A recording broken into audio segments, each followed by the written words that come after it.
예수님의 제자들 가운데 핵심 세 사람이 있습니다. 베드로와 야고보와 요한입니다. 예수께서 어디 가든지 가장 이 세 사람은 늘 가까이 데리고 다니셨고 특별하게 은혜도 베풀어 주셨습니다.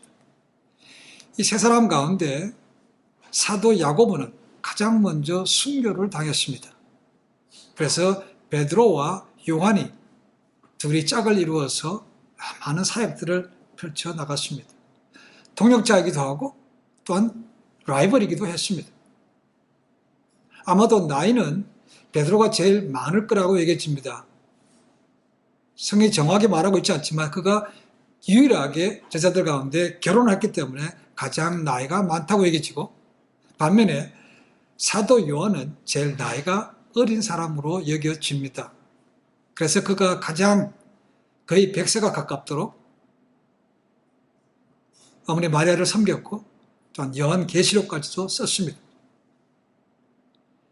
자, 두 사람의 리더십을 한번 비교해 봅니다. 비슷한 것도 있습니다. 그렇죠? 무엇보다도 베드로는 항상 앞서가기를 원했습니다. 요즘 얘기하면 튄다는 거죠. 그렇죠? 뭐 하면 질문하고 때로는 마음에 안 들면 따지기도 하고 뭘 질문하면 손들고 저요 했던 그런 사람이 바로 베드로였습니다. 거기에 비해서 요한은 어떻습니까? 요한도 결코 만만치 않습니다. 어떻게 알 수 있는가? 야고보와 요한의 별명이 뭐였습니까? 우레의 아들이었습니다. 급하고 과격한 그런 성격이었습니다. 그러니까 결코 베드로에 비해서 만만치 않습니다. 하지만 항상 성경 말씀 보면 베드로가 앞서갔던 것으로 보여집니다. 근데 그럼에도 불구하고 베드로가 늘 항상 요한을 이기지 못한다고 느끼는 것이 있습니다. 그것이 뭐냐 하면 예수님 품에 좀 안겨보는 겁니다. 요한은 뭐 나이가 제일 어리기도 했을지 모르겠지만 항상 예수님 품에 이렇게 가까이 지냅니다. 그렇죠? 자기도 그러고 싶어요. 근데 베드로는 나이가 있어서 그런지 그런 걸 참 못합니다. 그런 면에서 굉장히 질투심이 많았던 그런 라이벌 관계라고 여겨집니다. 그렇지만 예수님께서 부활하시고 승천하신 다음에는 이 베드로와 요한이 한 팀을 이루어서 잘 복음을 펼쳐나가고 몸된 교회를 잘 섬겼던 것을 볼 수가 있습니다. 어떻게 보면 두 사람이 아주 환상의 콤비가 되었다고 볼 수 있습니다. 요즘 얘기하면 드림팀. 그 다음으로 성경에서 드림팀이라고 얘기할 사람은 바나바와 바울입니다. 그 다음에 바나바와 갈라진 다음에는 바울과 실라가 같은 팀이었다고 얘기해 줍니다. 가만히 보면 성경에서 둘 다 불같은 성격을 가진 사람이었지만 사도 요한은 성경에서 잘 튀는 모습으로 나오지는 않습니다. 성격은 급했습니다. 그렇죠? 그런데 리더들 앞에서 보면 항상 혼자서 뭐 하는 것은 비록 기록이 별로 없습니다. 항상 베드로와 야고보와 요한이 뭐 했다. 아니면 베드로와 함께 했는데 베드로는 이렇게 했다. 그렇죠? 사도행전 보더라도 성령의 은사를 받고 설교할 때 베드로가 대표로 설교합니다. 그렇죠? 나머지 11제자는 뒤에 있습니다. 그러니까 요한이 리더십이 있었지만 항상 앞에 나가는 것은 항상 베드로였다는 것입니다. 그래서 어쩌면 그런 것 때문에 베드로와 요한이 한 팀으로 잘 말썽 없이 지낼 수 있었다고 얘기했습니다. 둘이 똑같았으면 안에 많이 부딪혔을 겁니다. 그렇죠? 네가 뭔지 아니 내가 뭔지 아니 그랬을 건데 요한은 오히려 그런 면에서는 한 발 뒤에서 베드로 뒤에서 도와주는 역할을 했기 때문에 두 사람이 아주 좋은 사역을 할 수 있었다고 얘기했습니다. 실제로 성경과 이 기독교 역사를 보면 초대교회에서 요한이 아주 큰 역할을 담당했다고 기록하고 있습니다. 아까 말씀드렸지만 아주 오랫동안 살았기 때문에 정말 계시록과도 쓰는 그런 것도 했죠. 아주 두드러진 리더십입니다. 앞에 나가서 뭐 이런 거는 잘하지 못했지만 요한이 가지고 있는 특별한 리더십이 뭔가 그는 사랑을 강조했던 제자라는 겁니다. 사랑을 강조했다. 믿음의 사람들은 당연히 구세주인 예수님을 사랑해야 된다. 그리고 몸된 교회는 교회의 머리가 되시고 모퉁이돌 되시는 예수님을 당연히 사랑해야 된다. 그러니까 당연히 믿음의 지체들과도 서로 사랑해야 된다. 그렇게 할 때 사람들이 저 사람이야말로 진짜 제자인 것을 인정해 준다라고 사랑을 굉장히 강조하고 있습니다. 그의 모든 가르침과 이 책의 기록을 보면 사랑이 기본적으로 깔려 있는 것을 볼 수가 있습니다. 그렇지만 그가 태어날 때부터 그렇게 사랑이 많았던 그런 제자는 결코 아니었다고 봅니다. 아까 말씀드렸지만 그의 별명이 뭐라고 했습니까?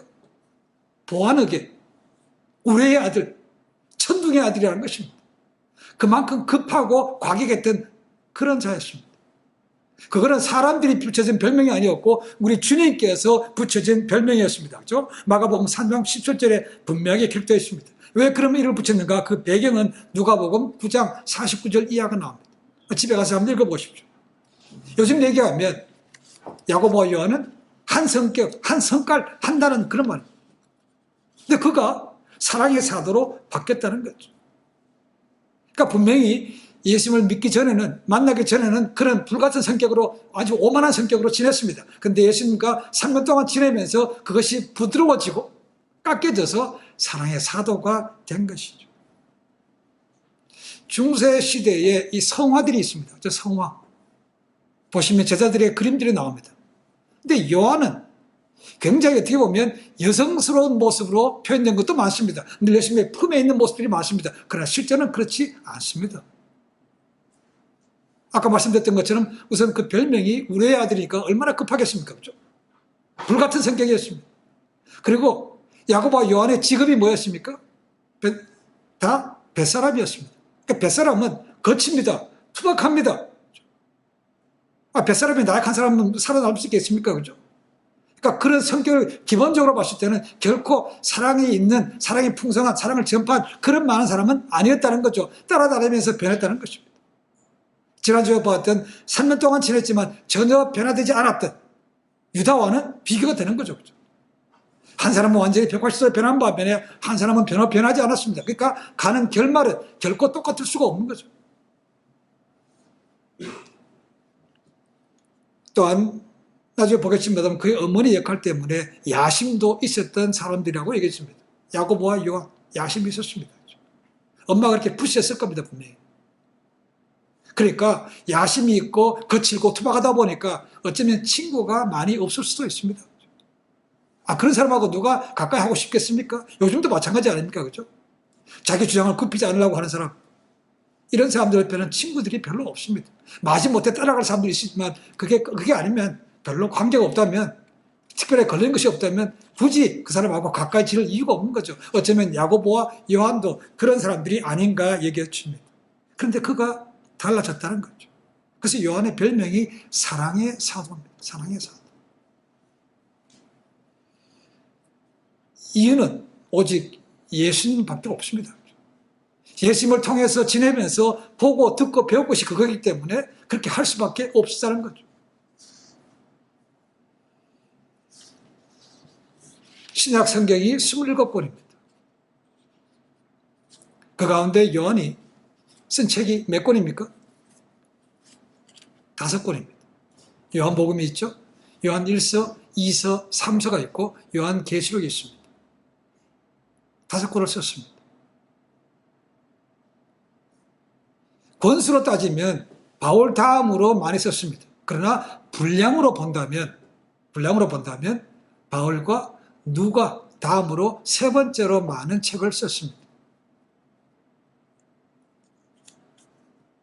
누가가 그렇게 많이 썼습니까? 네, 누가는 쓴 게 2개밖에 없습니다. 그렇죠? 누가복음과 사도행전입니다.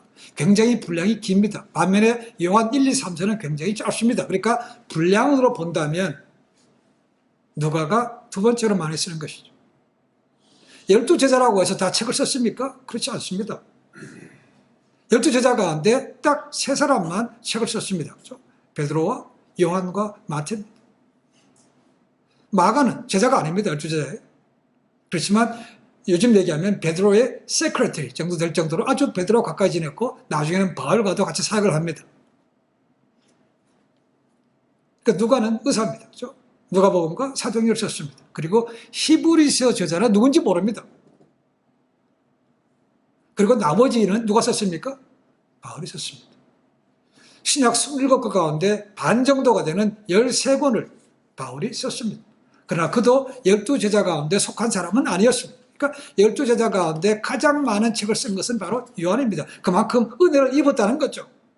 그리고 요한 서신을 보면 전부 다 이 사랑을 굉장히 강조하고 있습니다. 자, 그리고 그의 집안 배경을 보면 굉장히 그의 집안 가문이 유력한 가문이라는 거죠. 백그라운드가 있다는 것입니다. 어떻게 알 수 있습니까? 우선 그의 아버지 이름이 기록되어 있습니다. 내 복음서 공이 제가 거기 레퍼런스에 써놨습니다만은 세베대의 아들들이라고 기록되어 있습니다. 세베대의 아들. 베드로와 안드레 가문보다 훨씬 더 유력한 가문, 재정적으로도 그렇고 그 다음에 혈통적으로도 유명하다고 얘기했습니다. 그 아버지가 꽤 기업을 했다는 것을 어떻게 알 수 있는가? 마가복음 1장 19절 20절 말씀 보시면 요한이 부름받을 때 광경이 나옵니다. 요한이 예수님의 부름받을 때 그의 아버지와 그의 아버지 함께 일했던 품꾼들도 같이 버려두고 배도 버려두고 쫓아갔다고 되어 있습니다. 그러니까 아버지가 자기 것뿐만 아니고 사람들을 품꾼으로 고용할 정도로 그 정도 부가 어류, 어업에 크게 했던 사람이라고 얘기했습니다. 그리고 그 혈통도 꽤 유력합니다. 어떻게 알 수 있는가? 요한복음 보면 알 수 있습니다. 다른 복음서는 없습니다. 그렇죠? 사도 요한은 자기 이름을 밝히고 있지 않지만 그 당시에 대제사장들과 아주 친분이 있는 그런 가문인 것을 알 수 있습니다.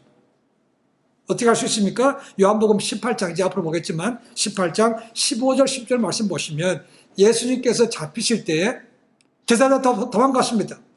근데 베드로는 도망가다가 완전히 도망가지 못하고 어떻게 되는가 궁금하니까 따라갔습니다. 그렇죠? 근데 가다가 대제사장 집에 들어갔는데 베드로는 못 들어갔습니다. 근데 요한은 들어갔다는 거죠. 들어갔을 뿐만 아니고 베드로가 못 들어오니까 베드로를 사람을 보내서 이 사람은 내 친구니까 들어오게 해달라고 넣었던 사람입니다. 그러니까 그 당시에 대제사장 가문과도 굉장히 친분이 있다는 것입니다. 그러니까 혈통적입니다. 그렇죠? 근데 성경은 우리에게 말씀하고 있지 않습니다. 그러나 실제로 세베대, 요한과 야곱의 아버지가 레위 사람으로, 레위 지파 사람으로 대제사장들과 친분이 있었다는 기록들이 남아 있습니다. 초대 기록이.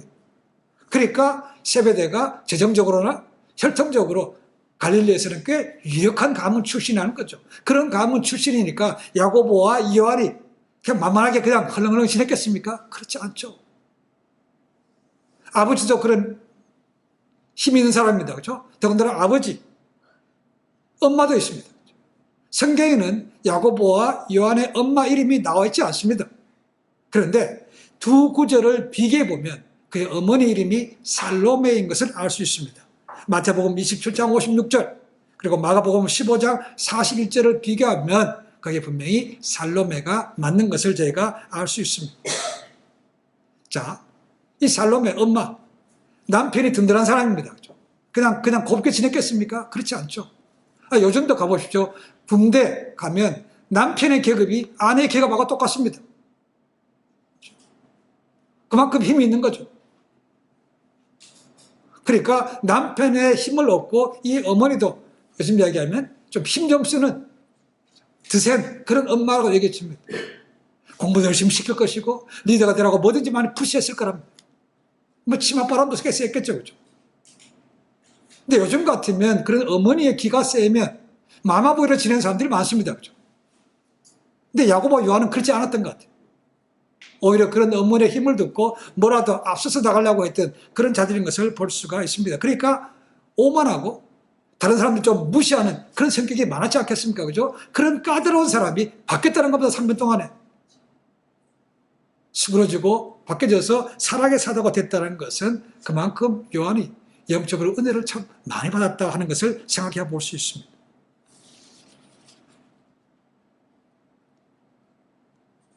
그것은 책 5권 가운데 요한복음 굉장히 깊이가 있습니다. 나머지 3복음 마태, 마가, 누가복음을 공관복음이라고 말합니다. 비슷한 게 많다는 거죠. 그에 반해서 요한복음은 다른 것이 굉장히 많습니다. 족보도 안 나옵니다. 그렇죠? 다른 복음에서 족보가 나옵니다. 근데 요한은 그런 것은 없습니다. 오히려 창세기와 비슷하게 시작을 하지 않습니까? 그렇죠? 창세기 1장 1절에 태초에 하나님이 세상을 창조하셨다는 말씀이 있습니다. 천지를 창조하셨다. 요한은 뭐로 시작합니까? 태초에 말씀이 계셨느니라. 그 말씀이 하나님과 함께 계셨으며 그 말씀이 곧 하나님이라고 선포하고 것입니다. 그렇죠? 아주 다른 복음서는 전혀 다르게 시작하고 있다는 것입니다. 어떻게 요한 같은 그런 제자들이 헬라 말로 그런 성을 썼을까? 의아합니다. 공부도 안 했는데, 그죠? 가능한 것은 사도 바울이 했던 것처럼 모든 성경은 하나님의 뭐로 쓰여진 겁니까? 감동으로 쓰여진 거죠, 감동. 이 감동이 영어로 하면 inspiration입니다. 영감을 얻었다는 거죠.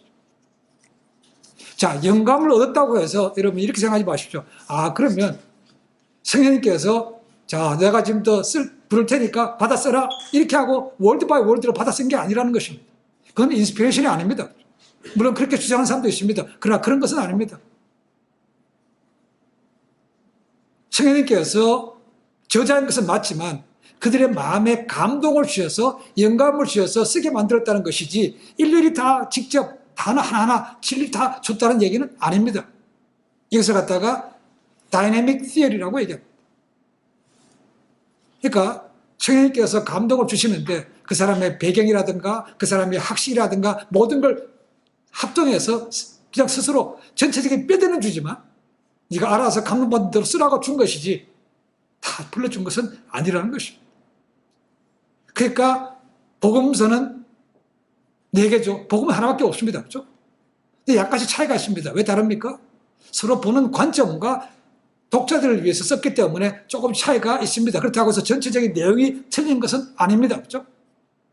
요한복음 굉장히 깊이가 있습니다. 그래서 지금도 복음서 하면 요한복음 강의를 하는 사람들이 그렇게 많이 있습니다. 저도 그렇게 하고 있습니다.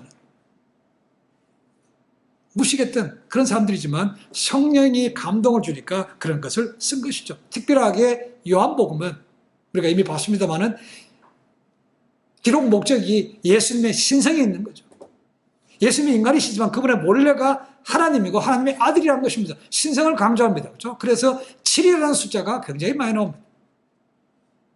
그래서 요한복음에는 기적이 나오는데 미러클이 나오는데 7개밖에 나오지 않습니다. 그리고 특별하게 I am, 에이고 에이미, 내가 누구다라는 시리즈가 7번 나옵니다. 에이고 에이미, 내가 누구라는 것은 오직 하나님만이 쓸 수 있는 표현이죠. 그러니까 요한은 그런 걸 통해서 세븐을 강조하고 있으며 그분이 분명히 인간이지만 본체는 하나님인 것을 강조하고 있는 것이죠. 그래서 다릅니다. 그리고 그의 챕터를 보면 여러 가지 많은 뚜렷한 대조가 있습니다. 그물하게 넘어가는 게 없습니다. 딱 대조합니다. 빛과 어둠, 생명과 죽음, 영벌과 영생, 하나님의 나라와 사탄의 나라, 하나님의 자녀와 사탄의 자녀, 의인과 악인, 생명의 부활과 심판의 부활, 열매 맺는 삶과 열매 없는 삶, 순종과 불순종, 그리스도를 영접하는 것과 거부하는 것, 이런 것들이 요한복음에 나옵니다. 그리고 요한 1, 2, 3서에도 뚜렷하게 이런 대조가 나옵니다. 특히 요한 1서에 보시면 하나님에 속한 사람과 세상에 속한 사람을 구별하고 있습니다. 사랑하는 사람은 하나님께 속했고 사랑하지 않는 사람은 하나님께 속하지 않았다고 대조하고 있습니다. 그리고 그리스도 안에 거하는 사람과 그리스도 안에 거하지 않는 사람을 대조하고 있습니다.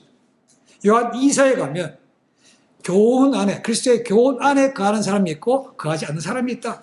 요한 3서에 가면 선을 행하는 사람과 악을 행하는 사람 뚜렷하게 확실하게 대조해서 말씀하고 있는 것을 볼 수가 있습니다.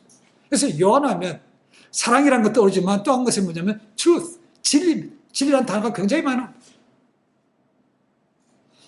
그래서 사도 요한은 흑백이 화이트와 블랙이 확실한 사람이었다는 거죠. 그럼 흑백이 확실한 사람들은 논리가 심하니까 굉장히 오만하고 딱딱 같지만 요한이 그렇지 않았다는 거죠. 굉장히 부드러운 사랑의 남자였다는 거죠. 참 그게 이상한 거죠. 그러면서 요한은 뚜렷하게 구별하지만 예수 믿고 하나님의 자녀가 된 성도도 죄를 짓는다라고 얘기합니다. 어떻게 죄를 짓는가 정확하게 설명하지는 않습니다. 그러나 분명히 죄를 지난다고 얘기하고 있습니다. 그럼 구체적으로 설명하지 않았지만 그런 죄에서 벗어나려면 우리가 자꾸 죄를 신경 쓰지면 안 되고 의를 행해야 된다. 의. 죄를 행하지 말아야지, 죄를 하지 말지. 그게 아니고 의를 행하면 자연적으로 죄를 이기게 되는 것이죠. 거기에 대해서 요한은 포커스를 맞추고 있는 것을 볼 수 있습니다. 그래서 요한 1서를 보시면 요한 1서에 쓴 제목을, 목적을 이렇게 얘기하고 있습니다. 요한 2서 1절에 이렇게 됐습니다. 나의 자녀들아, 내가 이것을 너에게 쓴 목적입니다. 너희로 죄를 범하지 않게 하려 함이니라. 요한 1서를 쓴 목적이 죄를 범하지 않게 하라고 썼다는 겁니다. 만일 누가 죄를 범하여도 아버지 앞에서 우리에게 대언자가 있으니, 이 대언자라는 것은 미디에이터, 중재자입니다. 하나님과 인간 사이에 중재자는 예수 그리스도, 그것밖에 없다는 것입니다. 곧 의로우신 예수니라라고 되어 있습니다. 자, 죄인 것을 인정하고 있습니다. 그렇지만 그 죄에 대해서 막 부풀리거나 죄에 대해서 막 하고 있지는 않다는 거죠. 자, 우리가 분명히 알아야 됩니다. 예수님을 구세주로 믿었습니다. 그러면 우리 죄의 모든 것이 다 없어집니까? 그렇지는 않습니다. 기억해야 됩니다. 죄의 권세가 없어진 것이지, 죄의 대가가 치러진 것이지, 죄가 뿌리째 없어진 것은 아닙니다. 그렇죠? 죄의 뿌리는 여전히 우리 가운데 남아 있습니다. 어쩌면 죄의 DNA가 우리 안에 있습니다. 평생 그것을 씨름해야 될 문제입니다. 근데 거기에 접근하는 것에 대해서 요한은 의를 행하면 된다고 말하고 있습니다. 바울은 좀 다릅니다. 바울은 싸우라는 것입니다. 죄와 적극적으로 싸우래. 그것이 요한과 바울의 어프로치가 다른 것입니다. 만약에 성령님께서 영감을 주셨다면 받아 쓰라고 하면 똑같이 쓰면 됩니다. 그런데 그 사람의 배경, 학문 이런 걸 다 썼기 때문에 요한과 바울의 보는 어프로치가 다른 것이죠. 그렇죠? 이것이 다이나믹한 것입니다. 바울의 접근은 어떻습니까? 우리가 잘 로마서 보시면 잘 나옵니다. 로마 7장 보십시오. 죄에 대해서 굉장히 많이 다룹니다. 나는 이거 원하시지 않은데 내 안에 자꾸 원하지 않는 것을 죄를 범하게 하는 것이 있대요. 그렇죠? 그게 죄라는 것입니다. 그래서 바울 같은 사람은 뭐라고 해야 합니까? 로마서 7장 24절에 보면 오라 나는 공고한 사람이라다 이 사망의 몸에서 누가 나를 건져내리라 하고 아주 통탄하고 있습니다. 야, 나도 참 이렇게 죄를 이기기가 이렇게 어려워. 그렇게 얘기하고 있는 거죠. 그래서 바울은 전신갑주를 입고 적극적으로 싸우라고 말하고 있는 거죠. 그렇죠? 싸우라. 반면에 요한은 의를 행하라고 말하고 있습니다.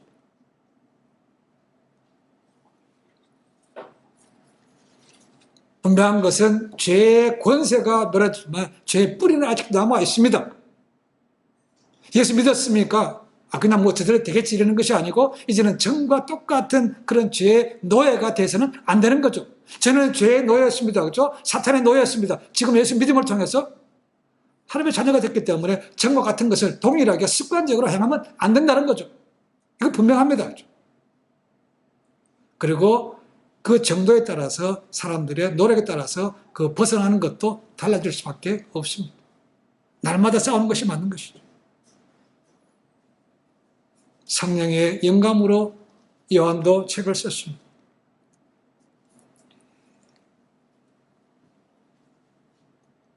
이런 예도 들 수 있습니다. 다른 같은 것이 있다는 거죠. 바로 얘기합니다. 오직 우리가 구원받는 것은 하나님의 은혜라고 말합니다. 그렇죠?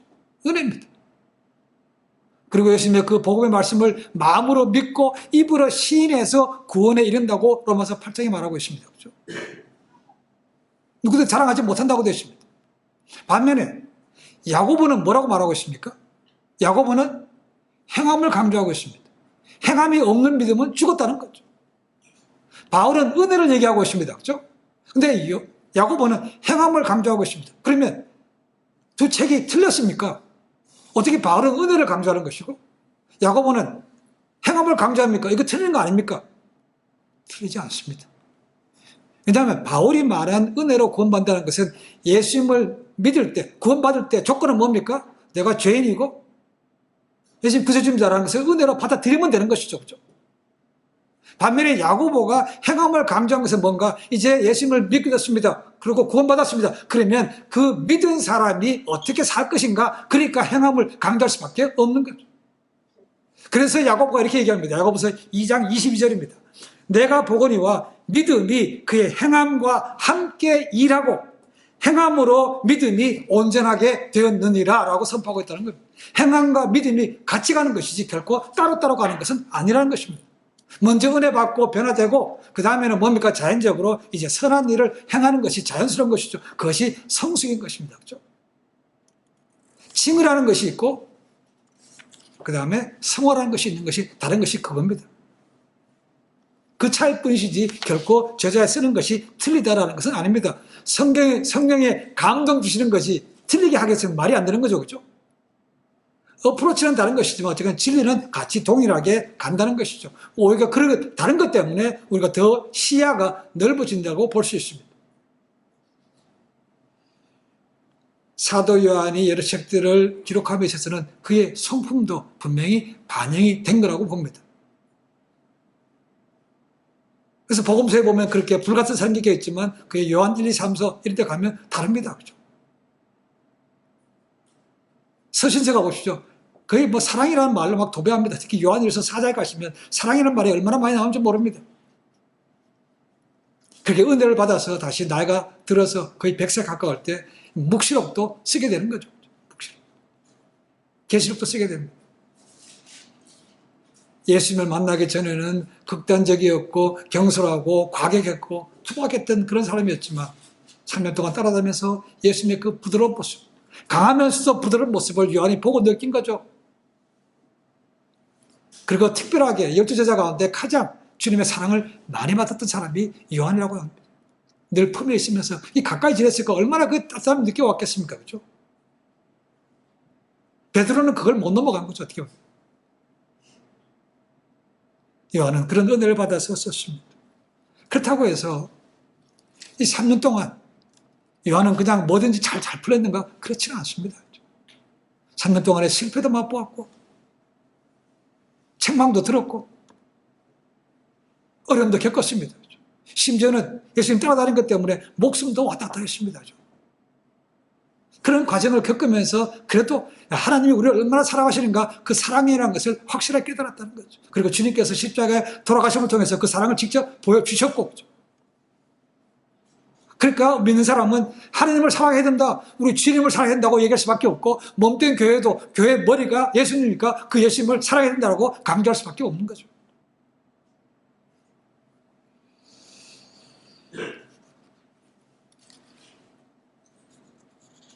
지금도 하나님은 구원받을 영혼들을 찾고 계십니다. 그리고 그 가운데 예수님의 제자로 쓰임받을 자도 찾고 계십니다. 누군지 모릅니다.